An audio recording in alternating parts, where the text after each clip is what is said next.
आखिर अच्छे लोगों के साथ बुरा क्यों होता है? आपने भी देखा या फिर महसूस किया होगा कि आपके आसपास धर्म, कर्म और पूजा पाठ में लीन रहने वाले लोगों की जिंदगी खुशहाल नहीं होती, जितनी कि अधर्मी लोगों की होती है। और यह सब देखकर मन में कभी न कभी यह सवाल जरूर आता है कि आखिर अच्छे लोगों के साथ बुरा क्यों होता है। भगवत गीता एक ऐसा धर्म ग्रंथ है जिसमें मनुष्य के मन में उठने वाले हर प्रश्न का हल विस्तार से बताया गया है। भगवत गीता में वर्णित कथा के अनुसार अर्जुन के मन में जब भी कोई दुविधा उत्पन्न होती थी, वह उस दुविधा को लेकर श्री कृष्ण के पास पहुंच जाते थे। एक दिन की बात है, भगवान श्री कृष्ण के पास अर्जुन आए और उनसे बोले, हे वासुदेव, मुझे दुविधा ने घेर रखा है और इसका समाधान आप ही बता सकते हैं। तब श्री कृष्ण ने अर्जुन से कहा, हे धनंजय, तुम अपनी दुविधा सविस्तार बताओ, तब मैं तुम्हें उसका हल बताऊंगा। तब अर्जुन बोले, हे नारायण, कृपया करके मुझे यह बताइए कि अच्छे लोगों के साथ हमेशा बुरा ही क्यों होता है, जबकि बुरे लोग हमेशा खुशहाल दिखते हैं। अर्जुन के मुख से ऐसी बातें सुनकर श्री कृष्ण मुस्कुराते हुए बोले, हे पार्थ, मनुष्य जैसा दिखता है या फिर महसूस करता है, वास्तव में ऐसा कुछ नहीं होता, बल्कि अज्ञानतावश वह सच्चाई को समझ नहीं पाता। श्री कृष्ण की बातें सुनकर अर्जुन हैरान हो गए और बोले, हे नारायण, आप क्या कहना चाहते हैं? मेरी समझ में नहीं आया।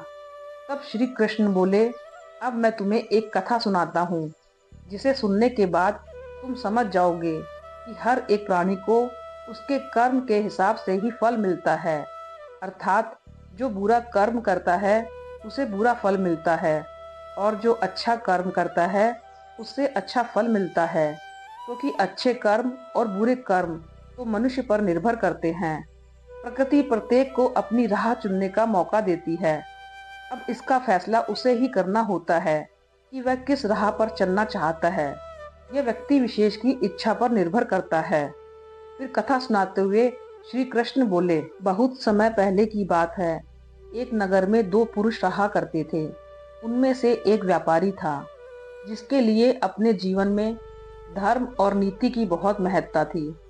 वह पूजा पाठ और भगवान की भक्ति में बहुत विश्वास करता था।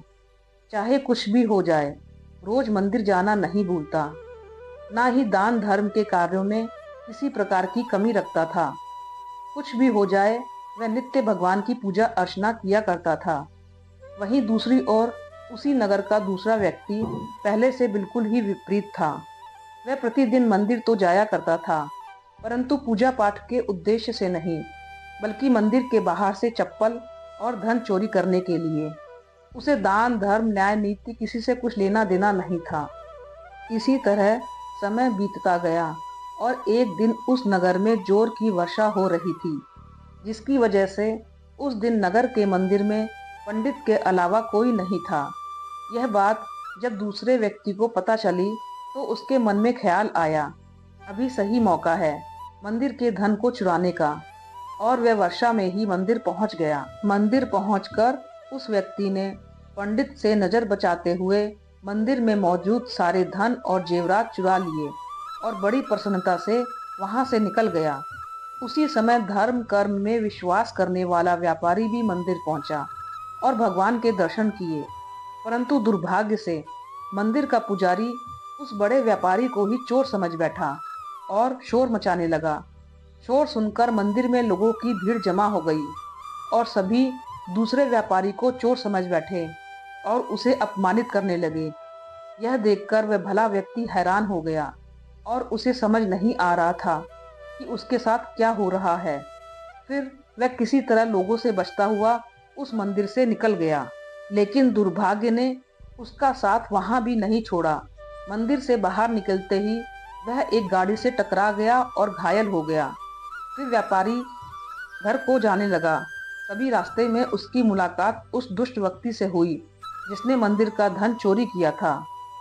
वह अपनी ही धुन में नाचता हुआ जोर जोर से बोलता हुआ जा रहा था कि मेरी तो किस्मत चमक गई, एक साथ इतना सारा धन मिल गया।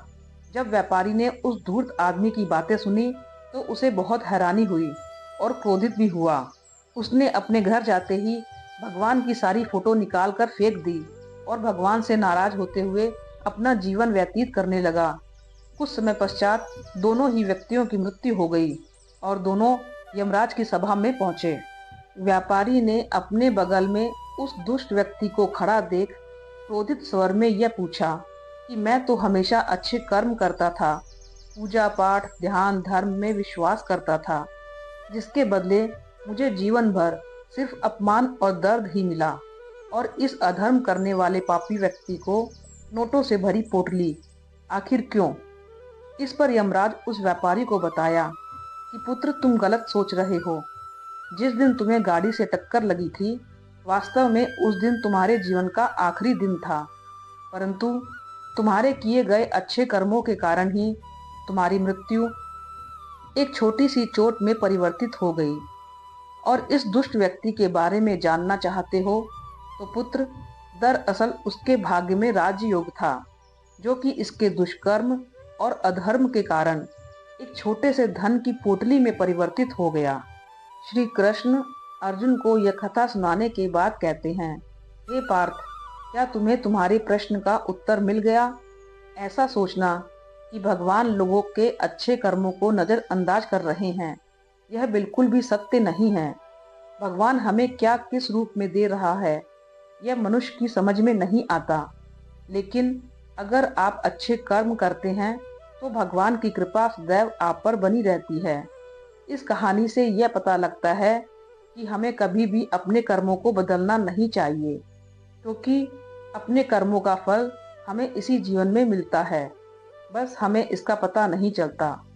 इसलिए मनुष्यों को चाहिए कि वह हमेशा अपने जीवन में अच्छे कर्म करते रहें, क्योंकि श्री कृष्ण ने गीता में भी बताया है कि किसी के द्वारा किया गया कर्म बेकार नहीं जाता, भले ही कर्म अच्छा हो या बुरा। आज के अधिकतर जनमानस इस रहस्य के बारे में नहीं जानते, जिसका सबसे बड़ा कारण है कि धर्म ग्रंथों को सही से ना पढ़ना या फिर उसमें लिखी बातों पर विश्वास ना करना। इसलिए मनुष्य को चाहिए कि वह हमेशा अपने जीवन में अच्छे कर्म करते रहें। अगर आपको यह वीडियो पसंद आई तो कृपया करके लाइक करें, कमेंट करें और हमारे चैनल को सब्सक्राइब करें। धन्यवाद।